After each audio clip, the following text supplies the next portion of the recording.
Bien, eh, para el día de hoy entonces vamos a compartir este tema, los resultados de la justificación o los resultados de la salvación.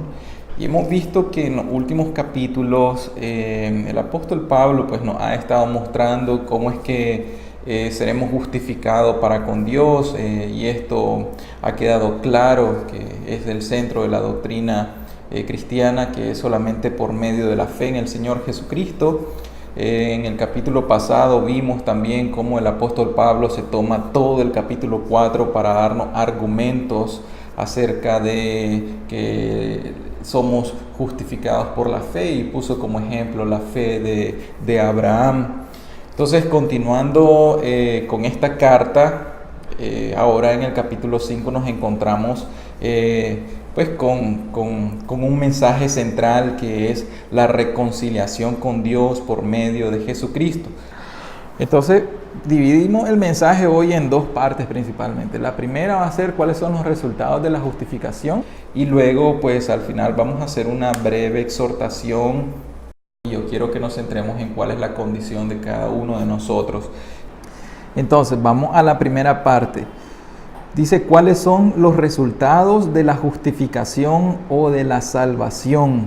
Y como yo les dije, que principalmente el resultado directo sería la reconciliación con Dios. Y de esta justificación resultan 6 bendiciones principales, que son las que el apóstol Pablo está escribiendo. Entonces vamos a ir leyendo versículo a versículo para ir viendo cuáles son estas 6 bendiciones que resultan de esta salvación. Entonces la primera está en el versículo 1. Dice, justificados pues, ya diciendo, ya están justificados, ya salvos, ¿verdad? Ya, exacto. Justificados pues, nuevamente dice, por la fe tenemos paz para con Dios por medio de nuestro Señor Jesucristo. Justificados pues, nuevamente dice, por la fe. Entonces, ahora tenemos paz para con Dios. Es imposible que, digamos, dos gobiernos, o antes como peleaban dos reinos que peleaban, estaban en enemistad primeramente, y para que ellos hicieran la paz, uno de ellos tenía que sacar la banderita blanca ahí pidiendo misericordia, ¿verdad? Entonces de esa forma hacían algún trato y se reconciliaban y tenían paz.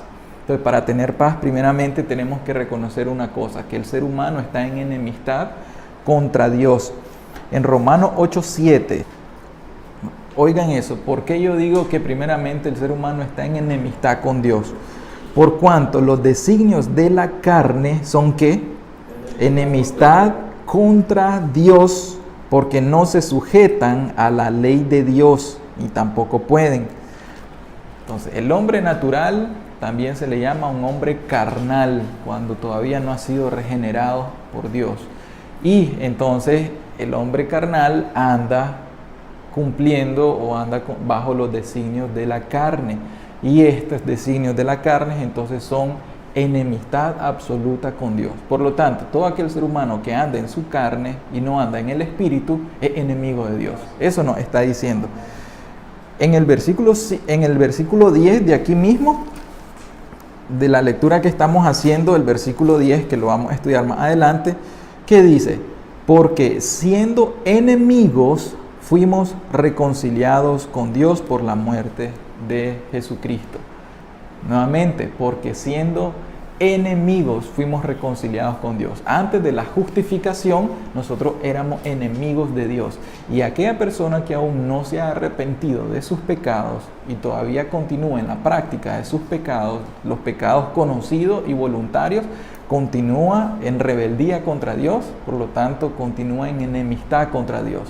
Sin embargo, para que sea justificado por medio de la fe, esta persona tiene que venir a sacar su banderita blanca y a decir, Señor, sé propicio a mí un pecador, se humilla delante de Él, le pide perdón, pero no solamente eso, como ya lo he dicho, tira sus armas, ¿no?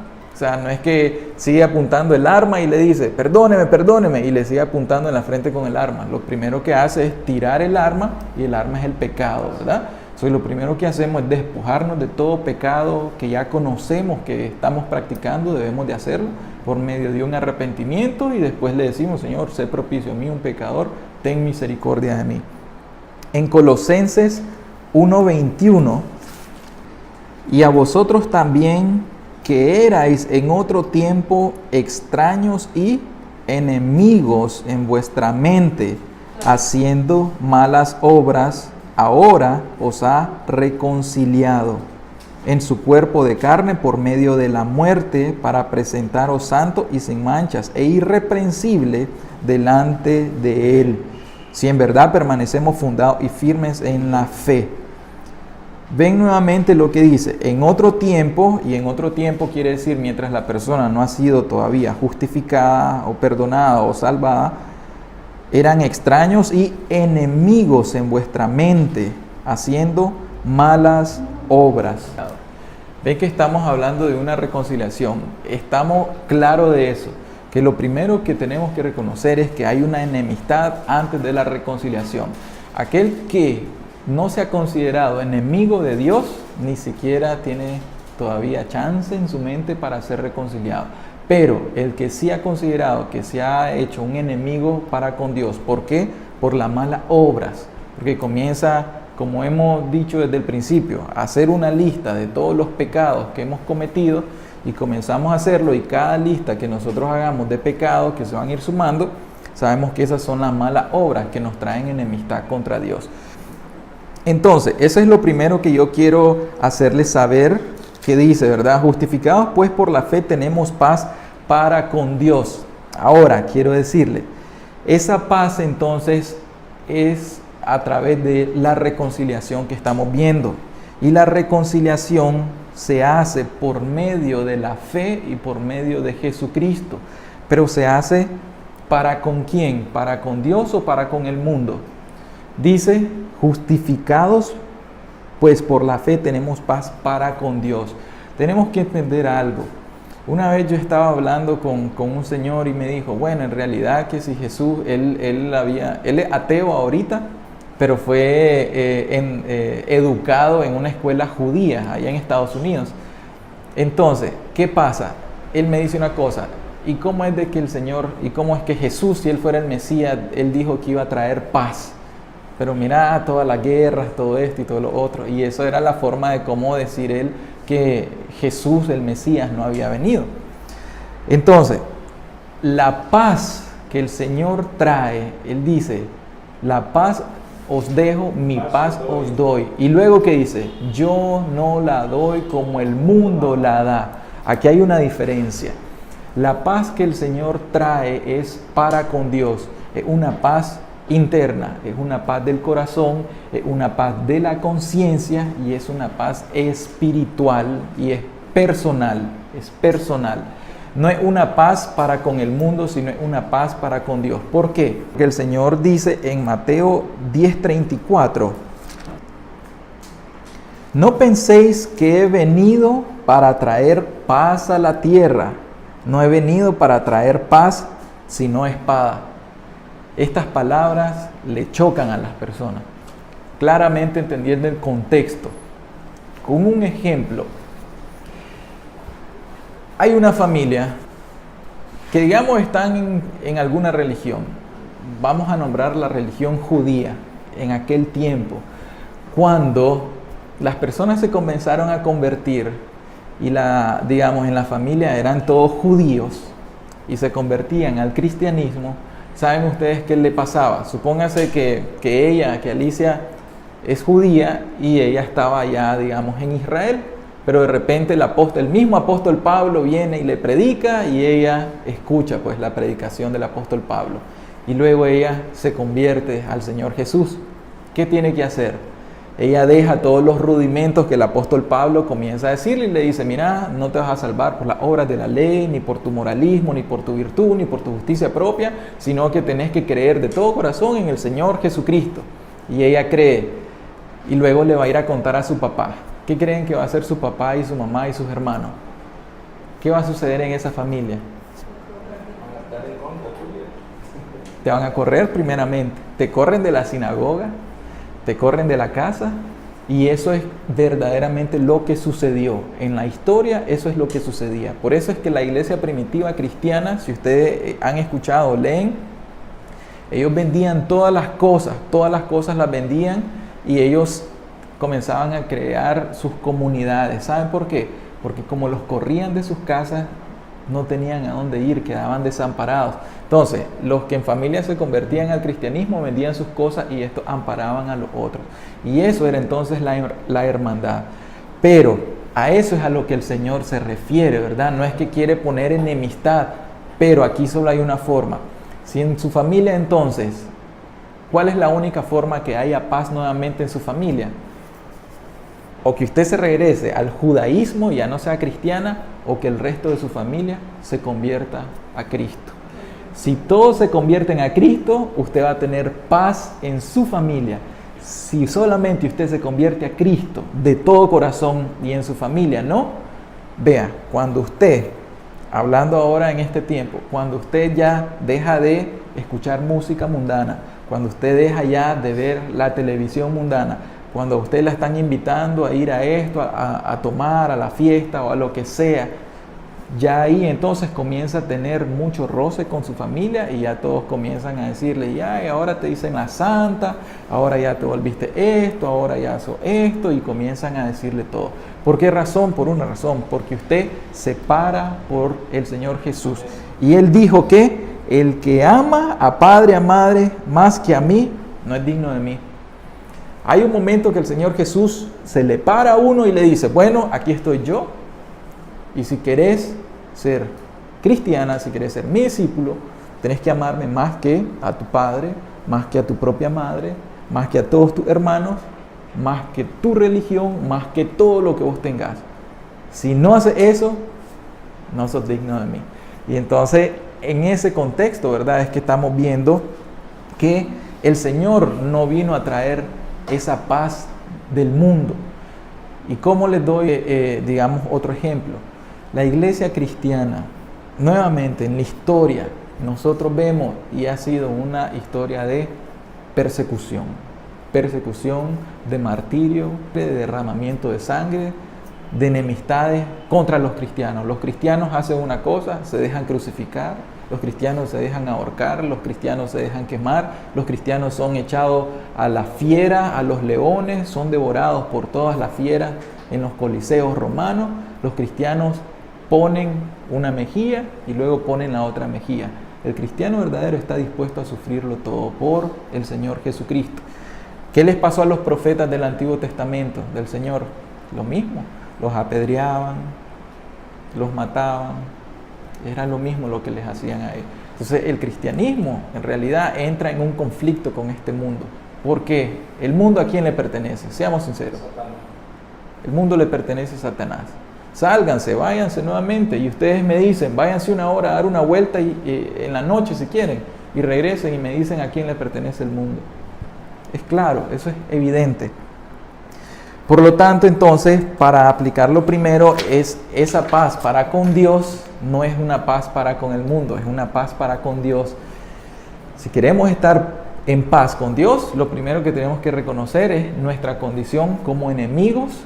Y una vez que ya venimos en arrepentimiento y fe delante del Señor, dejamos el pecado aparte, porque si nos arrepentimos, dejamos de pecar y luego venimos con el Señor, ¿verdad? En fe y pedimos de su misericordia.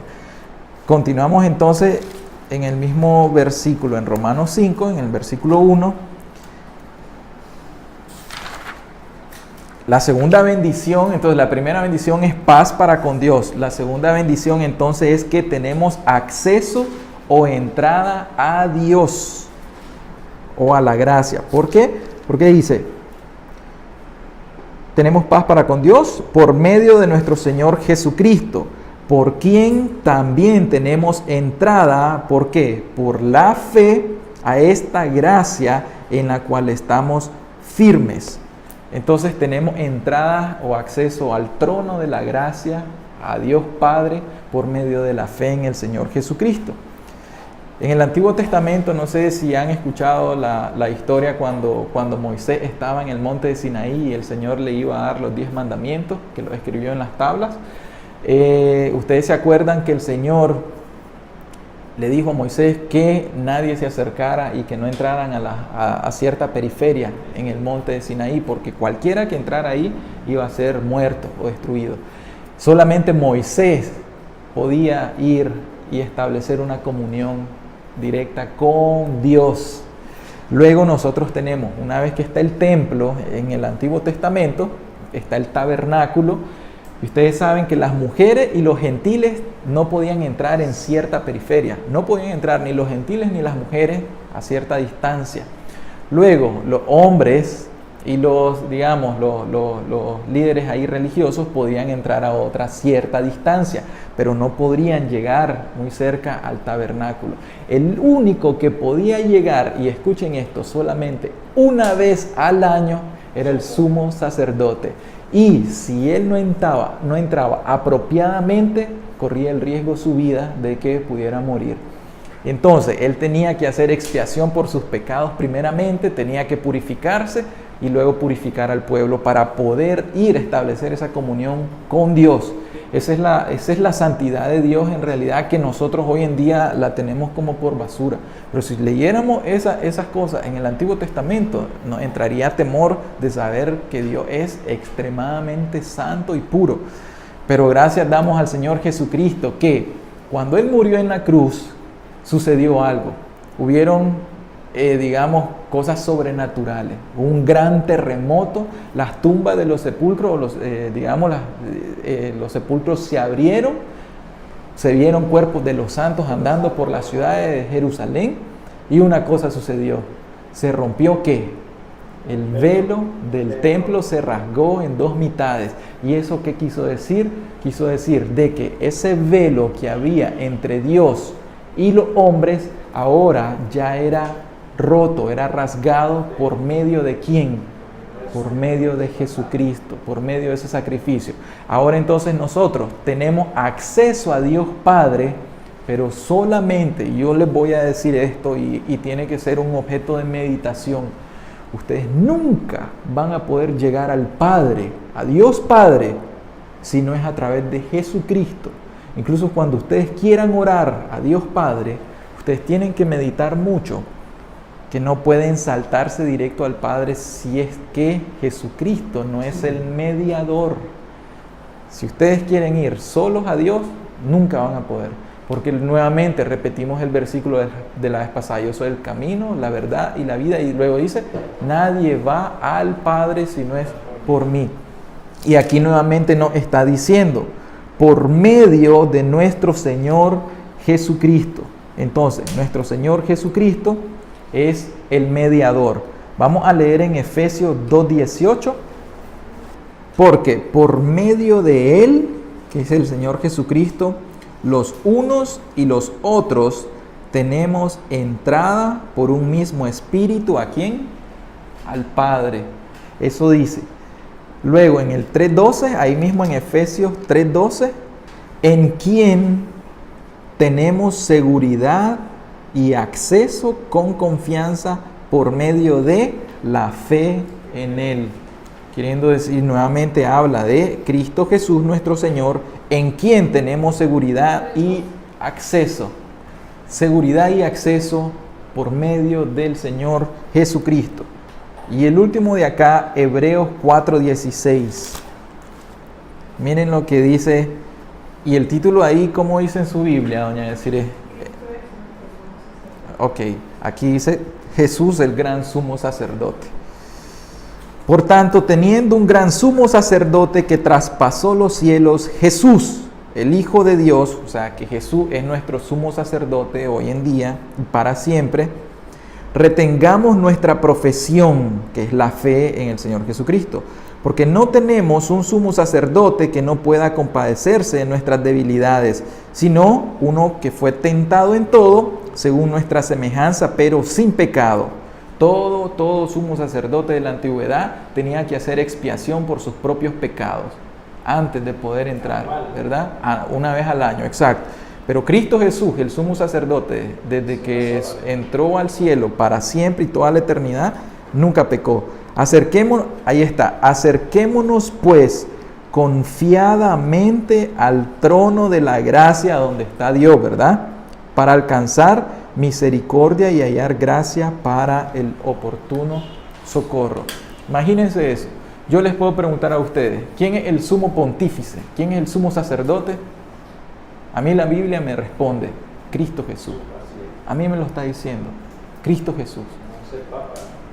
En realidad no, porque ya lo del sumo sacerdocio quedó abolido. O sea, desde que el velo se rompió, veamos esta lógica, desde que el velo se rompe en la muerte de Jesucristo, ahí ya se rompe todo eso. Ya aquí el Señor dice, bueno, el antiguo pacto, exactamente, aquí queda el antiguo pacto, y aquí el nuevo pacto. Todas las cosas son hechas nuevas. Y ahora el autor de Hebreo me está diciendo a mí, yo tengo un sumo sacerdote. Yo quiero buscar un sumo sacerdote, con franqueza no tengo que ir a Roma. Yo me meto en mi cuarto y por medio de la fe, eso sí, por medio de la fe, voy y yo oro al Señor Jesús, yo invoco su santo nombre y yo sé de que Él es el que está intercediendo por mí delante del Padre. Eso es lo que me dice la Escritura. Eso es lo que me dice la Escritura. Ahora, ¿cómo entonces tenemos acceso a Dios Padre? Hay dos errores. Uno, por medio de la fe sin Cristo. Yo les doy un ejemplo. Los testigos de Jehová. Los testigos de Jehová dicen que son testigos de Jehová Dios, ¿verdad? Pero tienen acceso directo a Dios Padre, pero lo hacen sin Cristo. No necesitan el camino ni la verdad. No necesitan la mediación de Jesucristo. Entonces, ¿qué? Están similar a los judíos. El otro ejemplo es, los judíos van directo al Padre, pero la revelación de Dios dice que ahora es a través de Jesucristo. Y si los judíos se les quitara el velo, ¿verdad? Que solamente el Espíritu Santo puede quitar el velo, ellos miraran en todo el Antiguo Testamento cómo se profetiza acerca de Jesucristo, ¿verdad? Que nosotros pues por la gracia del Señor ya lo comprendemos. Entonces, tener fe, pero sin Cristo, no podemos tener acceso al Padre. Lo contrario, tener a Cristo, pero sin una verdadera fe, tampoco tenemos acceso al Padre. La única forma de cómo tenemos acceso al Padre, entonces, es por medio de la verdadera fe, una fe viva en el Señor Jesucristo y confiando en que a través de Él es que podemos llegar a Dios. Hasta ahorita la Biblia no nos ha mencionado de otro mediador, solo nos va mencionando el gran apóstol Pablo, nos menciona que es por medio de Jesucristo. Bien, la tercera bendición que tenemos como resultado de la justificación es que tenemos esperanza de gloria. En el mismo versículo dice, por quien también tenemos entrada por la fe a esta gracia en la cual estamos firmes y nos gloriamos en la esperanza de la gloria de Dios. Y continúa, y no solo esto, sino que también nos gloriamos ¿en qué? En las tribulaciones, sabiendo que la tribulación produce paciencia, y la paciencia prueba, y la prueba esperanza, y la esperanza no avergüenza. Entonces, la tercera bendición que tenemos nosotros es que tenemos una esperanza de gloria. Todo cristiano verdadero tiene esta esperanza. ¿Cuál? De que no le teme ya a la muerte. ¿Por qué no le teme a la muerte? Porque, como decía el apóstol Pablo, para mí el vivir es Cristo y el morir es ganancia. Un cristiano que está en Cristo y se muere hoy, esa es la gloria. ¿Por qué? Porque sabe que así como el Señor Jesucristo fue glorificado con el poder de Dios por medio del Espíritu Santo, sabe que así el mismo Dios o el mismo poder le va a resucitar de los muertos en el día postrero y le va a glorificar y va a compartir esa gloria que el Señor Jesucristo nos ha prometido. Entonces, ¿qué tenemos ahora por medio de la justificación o de la salvación? Una esperanza en nuestro corazón. Esa esperanza que algún día nosotros vamos a estar junto al Señor en su gloria, en su trono y que vamos a estar con Él por el resto de la eternidad. Y es una certeza en el corazón. Pero además de eso, nos gloriamos en las tribulaciones. Yo quiero decirles algo. Hay un propósito o un diseño para las tribulaciones. Las tribulaciones que todos los cristianos en todo el mundo tienen que tener, no solamente en la antigüedad, sino ahorita, y ustedes, si no han tenido tribulaciones, van a tener tribulaciones, tienen un objetivo. La tribulación dice que produce una cosa, paciencia, y la paciencia produce otra cosa, que es experiencia, y aquí le dice prueba, queriendo decir que tu fe va a ser probada. ¿Y cómo se prueba el oro? Díganme, ¿cómo se le saca la escoria al oro? Fundiéndola, poniéndola en fuego, pasándola por fuego, se prueba que el oro es genuino, que el oro es verdadero y se le quita la escoria. Y la única forma en cómo Dios entonces pule al cristiano, prueba su fe, sépanos desde ahora y el resto de sus días, es por medio de las tribulaciones. Y aquí yo les quiero decir algo. En cierto momento el Señor Jesús le iba siguiendo una gran multitud, un gran número de personas, y el que todo lo sabía se detuvo, hizo un alto en su camino y dice: oye, muchas personas me están siguiendo, hay muchas personas que me están siguiendo. Es momento de que yo les diga a ellos qué quiere decir seguirme verdaderamente. Se da la vuelta y el Señor Jesús les comienza a decir lo que nosotros acabamos de decir aquí, ¿verdad? El que no deja a padre, a madre, el que no aborrece aún su propia vida, no es digno de ser mi discípulo. El que no deja todas las cosas en este mundo, el que la ama más que a mí, y no es que tienen que vender todas sus propiedades, o no es que tienen que dejar a su mamá o a su papá o a su hijo, no se refiere a eso el contexto, nuevamente él se refiere. Vean, el verdadero cristianismo quiere decir esto: hay una cruz que ustedes tienen que cargar. Yo, el maestro, ya la cargué, y sepan que ustedes, mis discípulos, si verdaderamente quieren ser mis discípulos, hay una cruz que tienen que cargar. Pero el cristiano de hoy en día dice: no, es que eso de la cruz yo no quiero cargar, yo no quiero tribulaciones. Cuando viene la tribulación, ¿qué sucede? Se echan para atrás. No, es que el cristianismo es muy difícil, que el cristianismo es muy radical, es que el Señor me pide que deje esto, el Señor me pide que deje, digamos, a mi marido, como cuando le dijo a la mujer samaritana. Ciertamente le dice: tenés razón, porque ese que tenés ahorita no es tu marido. Como queriendo decirle, estás en fornicación ahorita, ¿verdad? Entonces, tenés que dejar a ese tu marido. Pero no, es que yo estoy acomodado con mi cristianismo y el Señor me pide mucho. ¿Y qué sucede? Yo quiero decirles que en Mateo 13 el Señor nos enseña la parábola del sembrador. En la parábola del sembrador se nos enseña que la semilla o la palabra es sembrada, pero cae en 4 diferentes tierras.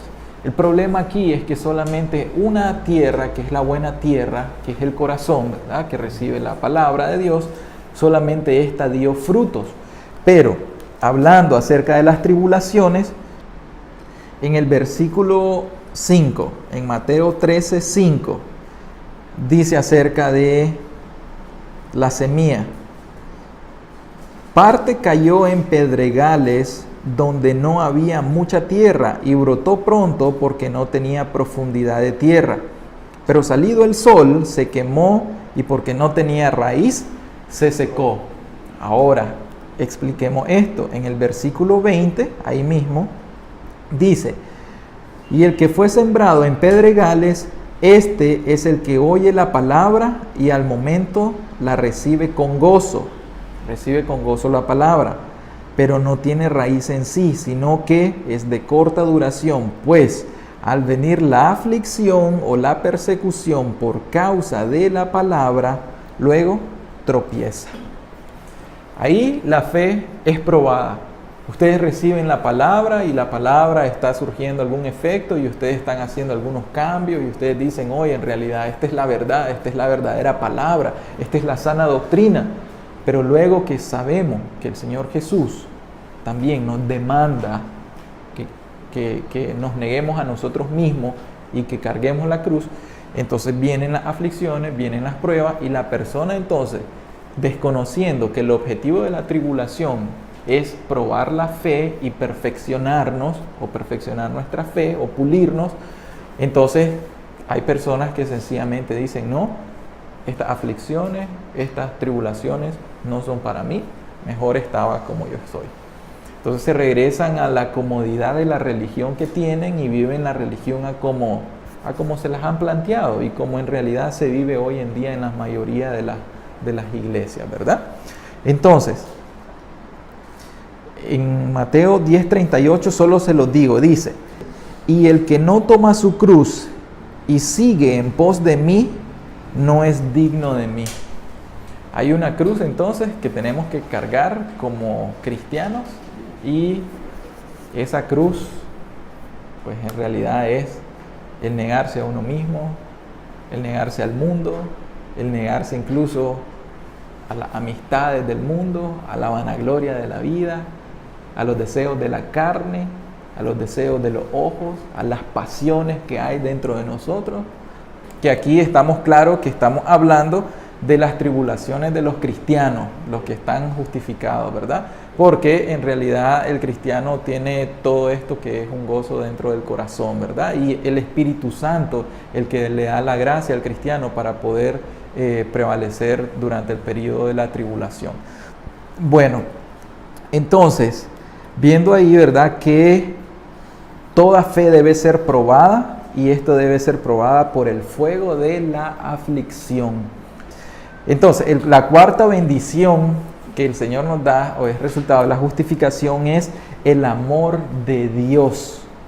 Y continuamos leyendo en Romanos 5, ahora en el versículo 5 dice, y la esperanza no avergüenza, porque el amor de Dios ha sido derramado en nuestros corazones por el Espíritu Santo que nos fue dado. Esta es otra bendición que recibe el cristiano, el que es justificado o el que está salvo, que recibe entonces el amor del Dios Todopoderoso, pero lo recibe dentro de su corazón. Observemos lo siguiente, el amor que recibe es proveniente de Dios, es del cielo, es de arriba. Entonces, no es un amor generado dentro del corazón del hombre, no, es un amor que es derramado desde arriba. Dios Padre nos da ese amor, entonces recibimos ese amor. Segundo, que ese amor es derramado, quiere decir que no es una gotita de amor, no es 2 gotitas o no es 1 litro.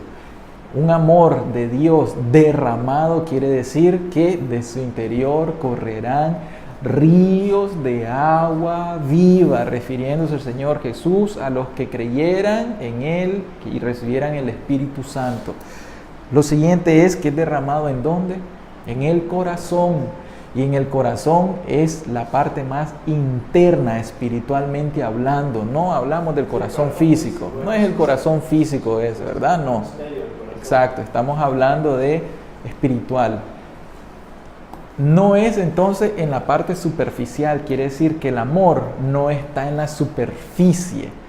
No es, digamos, como una tablita que está en la superficie del mar. No, está en la profundidad, en lo interno, del corazón. Y luego, ¿por quién es derramado ese amor? Por el Espíritu Santo. Y luego dice que nos fue dado. Otra de las partes que el justificado recibe de parte de Dios, y por eso es que la salvación es por gracia, porque es un don, es un regalo, que ustedes solamente tienen que hacer una cosa y es creer de todo corazón, dice Dios. Entonces aquí mismo lo está diciendo, que nos es dado el Espíritu Santo, y el Espíritu Santo es el Espíritu de Dios, es el Espíritu de Cristo. Y entonces el Espíritu Santo que mora en el corazón del cristiano es el que nos da ese amor y el que nos hace vivir en fervor y nos da vida espiritual. En primera de Juan 4:19 dice, por eso el apóstol Juan, nosotros le amamos a Él porque Él nos amó primero. Ahora, el amor del cristiano, el amor del creyente, es un amor que no es un amor humano, no es un amor humanitario o humanista, es un amor que viene del cielo. Y el cristiano entonces ama a Dios como resultado del amor que Dios tuvo primeramente para con uno. Entonces, no es que yo venga y yo ame a primera instancia a Dios. Primeramente, Él me amó a mí y demostrándome su amor en la cruz. Entonces, entonces yo vengo y ahora yo le amo a Él como un resultado. Pero es un amor, entonces, es algo espiritual, pues no es algo carnal ni algo humano como el amor que tienen las personas en su estado natural. Yo quiero que observemos en los siguientes versículos. Vamos a seguir leyendo. Dice en el versículo 6, porque Cristo, cuando aún éramos débiles, a su tiempo murió por los impíos.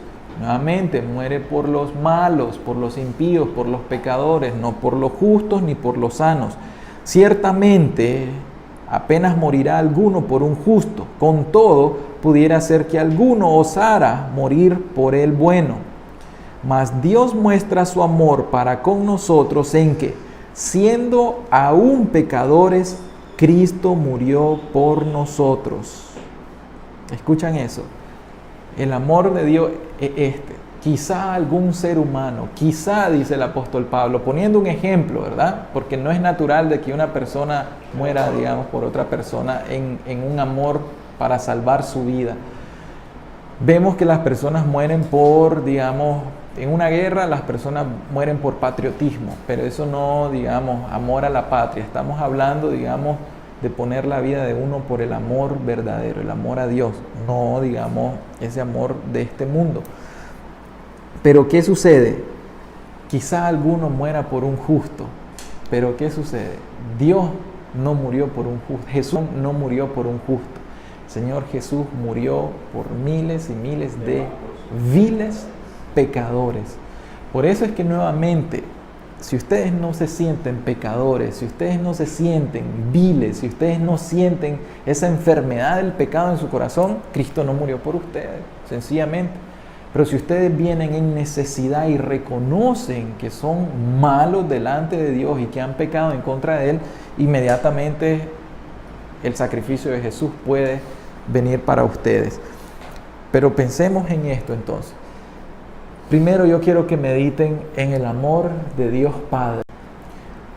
Usted que tiene hijos, ¿usted permitiría que su hijo o que su hija muriera por una persona que violó a 20 niñas y que después de haber violado a esas 20 niñas haya ido a un colegio de niños también y los haya matado con una metralleta, todo eso? Y después de eso haya ido a robar y hacer un montón de maldad. ¿Usted permitiría que su hija, llamemos su hija, muriera y diera su vida por esa persona? Pero el amor de Dios que traspasa todo nuestro entendimiento, Dios, no solamente eso es poco lo que acabo de mencionar en comparación con toda la perversidad que Dios ha visto en todos los seres humanos, en todo el mundo durante toda esta época. Pero el amor de Dios es tan grande y ni siquiera alcanzamos a comprenderlo, pero Él dio a su Hijo Jesucristo para que muriera por los impíos, por personas que no merecen nada más que la ira, ¿verdad? Ahora pensemos en el amor del Hijo Jesucristo. Nuevamente, Él mismo ofrece voluntariamente su vida. ¿Por quiénes?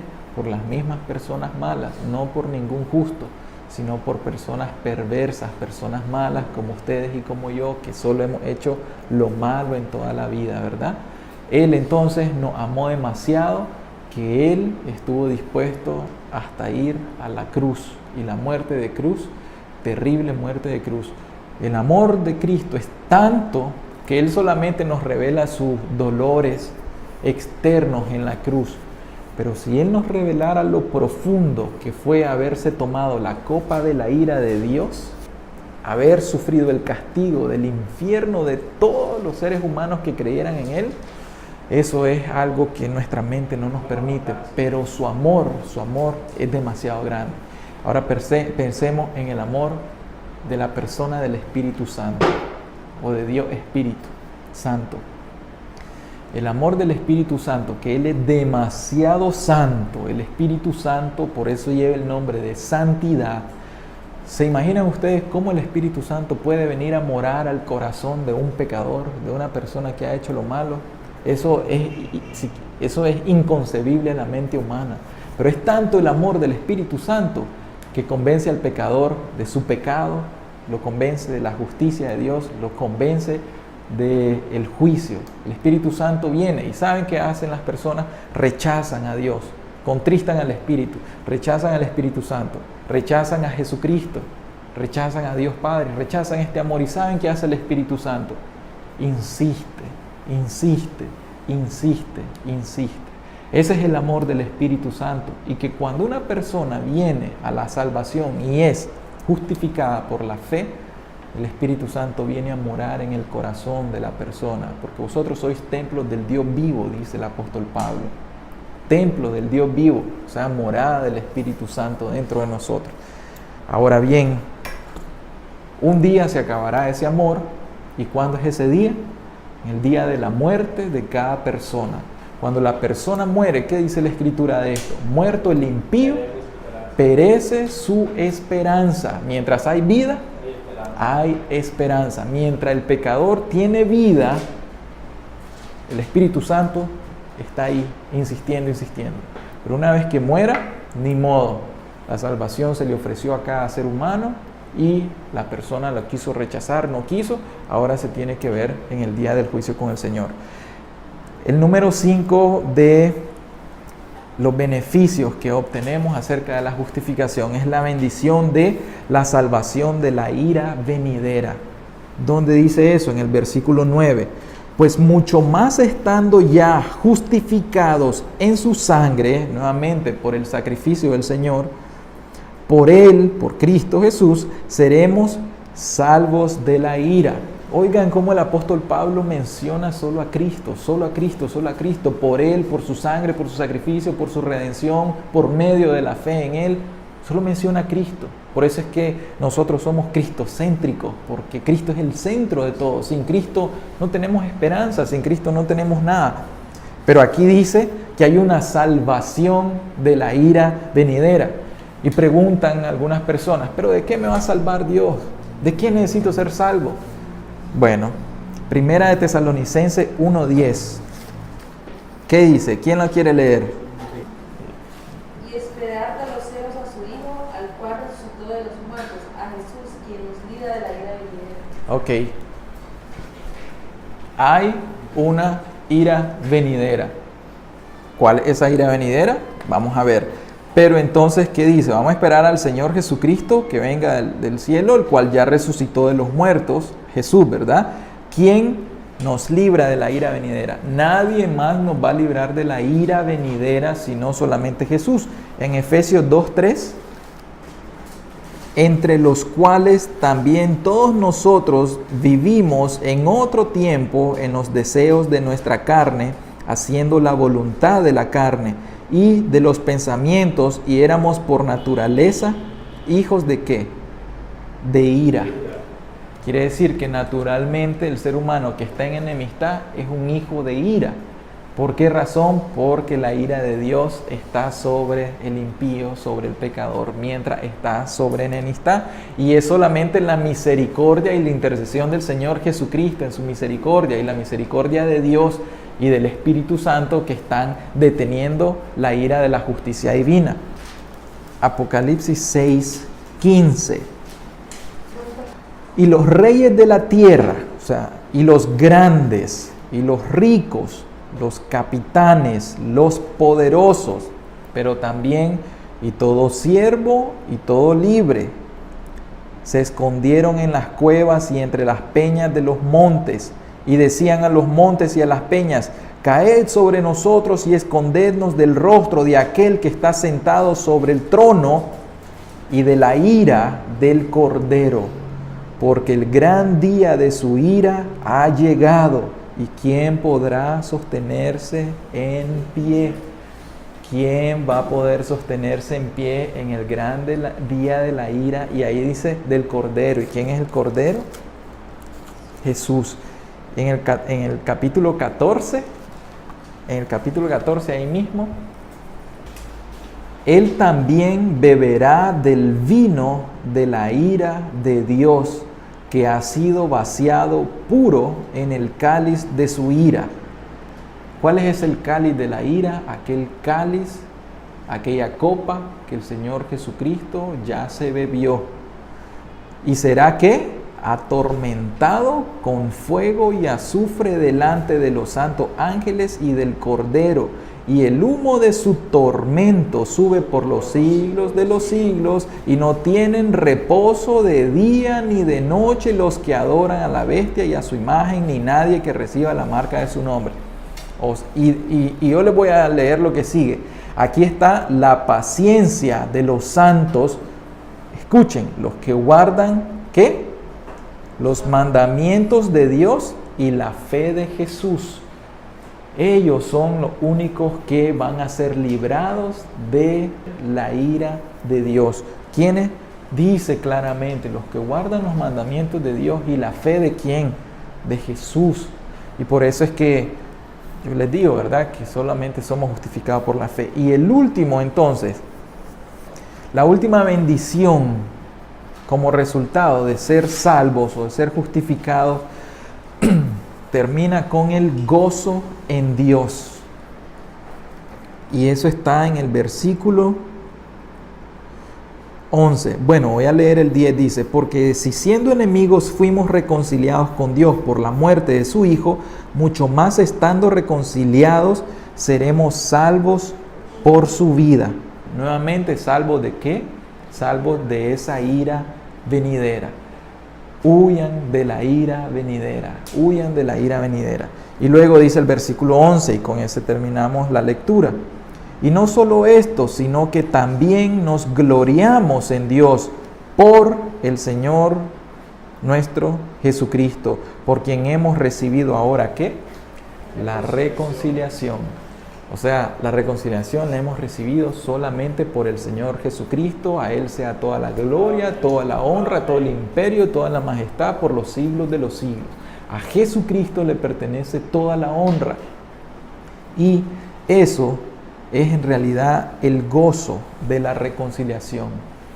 Cuando una persona, un creyente verdadero, medita y piensa y recuerda el tiempo de su enemistad en contra de Dios, ahora tiene gozo y paz porque sabe, y como lee la Biblia, sabe en realidad qué quiere decir la enemistad en contra de Dios. Sabe lo que le esperaba, sabe cuál es el castigo del pecador, sabe cuál es la paga del pecado, que es el infierno.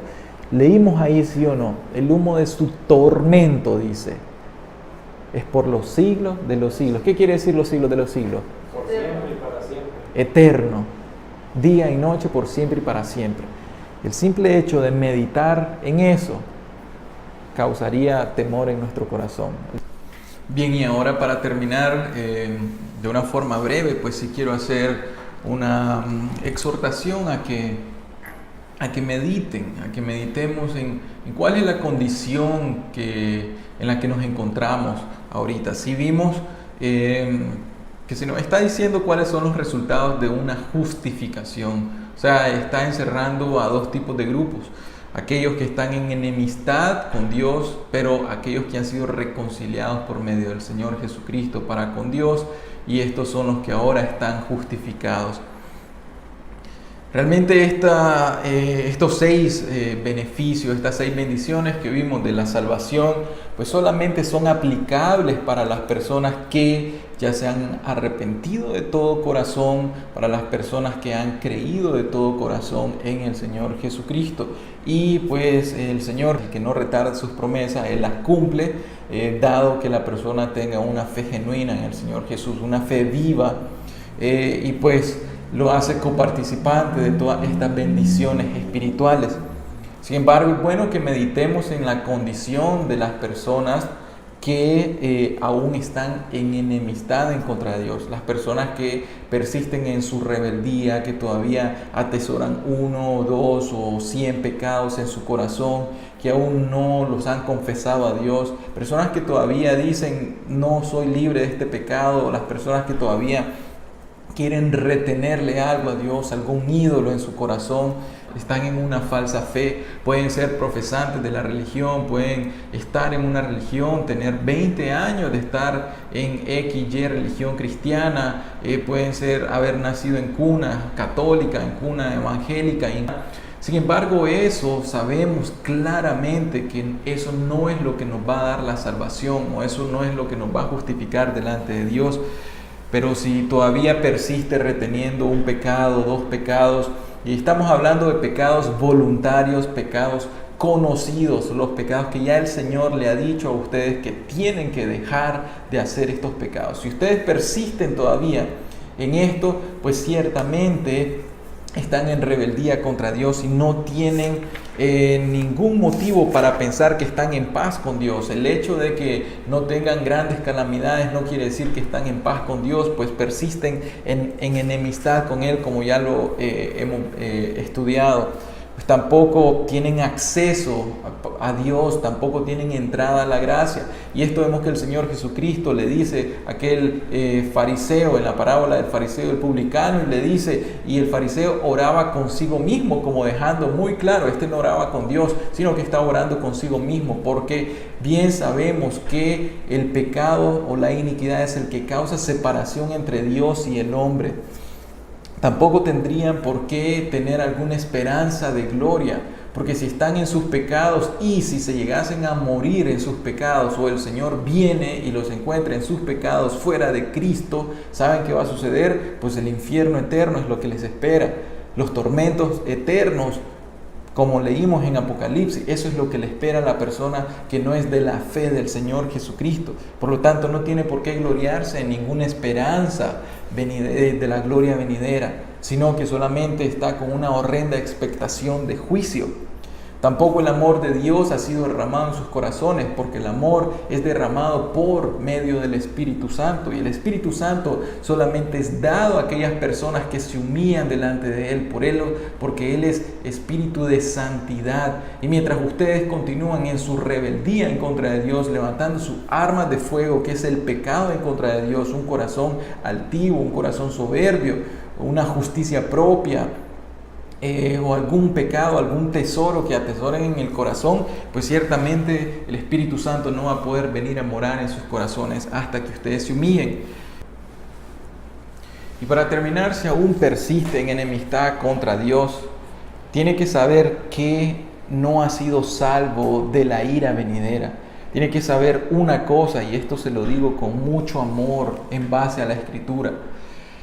Dios está irado contra usted todavía, como lo leímos en el Salmo 7, y vemos también en el Evangelio de Juan cómo se nos testifica que las personas que no han creído en el Señor Jesucristo de todo corazón están bajo la ira de Dios. Por lo tanto, yo quiero exhortarles a que mediten en esta condición. Sean sinceros con Dios, sincérense con Él, porque estamos hablando de su alma es eterna, y tiene que comparecer ante el tribunal de Cristo, y solamente el Señor puede salvarlos de la ira de Dios, porque la ira venidera es verdadera. Así es que yo en realidad pues con amor les exhorto a que mediten en esto, en su condición, para que podamos todos tener ese gozo de la reconciliación por medio del Señor Jesucristo.